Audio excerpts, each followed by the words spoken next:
कभी कभी मैं सोचता हूँ कि खुशियों का यह घर, यह परिवार कितना नाजुक होता है।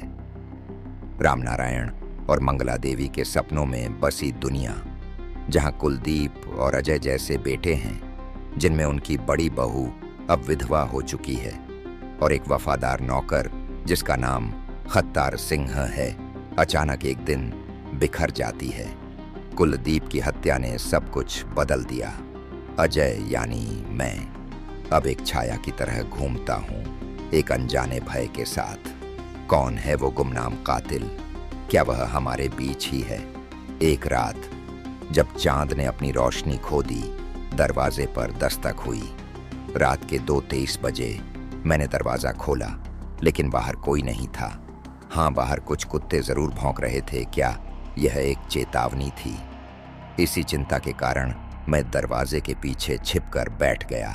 फिर अचानक पिता की चीख सुनकर मैं दौड़ा। उनके पीठ पर किसी धारदार खंजर से वार किया गया था, और उनका कहना था कि जिसने उन्हें मारा वह घर का सदस्य है।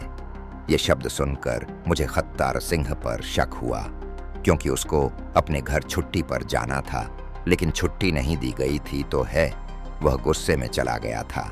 इसी बात का पता लगाने में खत्तार सिंह के गांव निकल पड़ा। उसके गांव पहुंचने बाद मैंने सुना कि खत्तार सिंह की मृत्यु एक जहरीले सांप के काटने से हुई, तो मन में उलझन बढ़ गई। मैं एकदम निराश हो गया और अपने घर वापस आ गया। क्या यह सब संयोग था? मैं अपने परिवार की यादों में खो गया, आंसुओं के साथ। इस नाजुकता ने मुझे सोचने पर मजबूर कर दिया कि क्या हम सच में सुरक्षित हैं।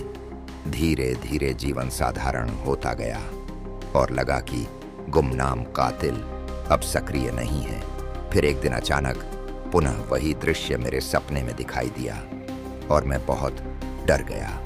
मेरी पत्नी ने घबराकर पूछा, क्या हुआ आपको? मैंने उसको कुछ नहीं बताया। एक रात मुझे नींद नहीं आ रही थी, तो मैं अपने घर की छत पर जाके टहलने लगा।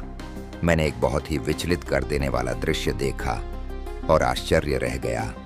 मेरी जो भाभी हैं वो नीचे खड़ी हैं और घर के द्वार को एक बेचैन निगाहों से देखे जा रही हैं। तभी मेरी पत्नी पीछे से मुझे हाथ लगाती है। मैं चौंक जाता हूँ। फिर उसका एक ही सवाल होता है, आप इतने परेशान क्यों हैं? तो मैं कहता हूँ कि जाकर भाभी से बोलो वो सो जाएं। इतनी रात में दरवाजे को क्यों घूर रही हैं? तब मेरी पत्नी जाती है और भाभी को समझती है। तब मेरी भाभी अपने कमरे में चली जाती हैं। तभी अचानक पायल की आवाज आती है, लेकिन हमारे घर में तो कोई बजनी पायल पहनता ही नहीं है। तो ये कौन हो सकता है?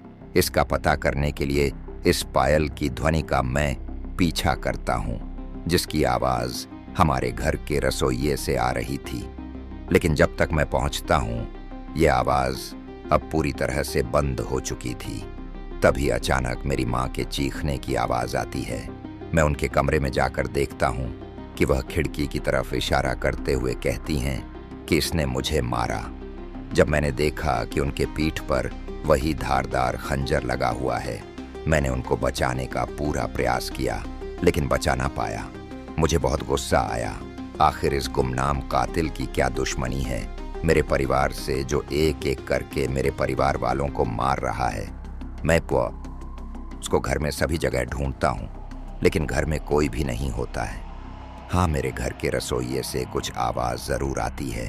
मैं रसोइये की खिड़की से देखता हूँ तो किसी की परछाई दिखाई पड़ती है, लेकिन तब तक मैं उससे पूरा देख पाता वह भाग चुका था।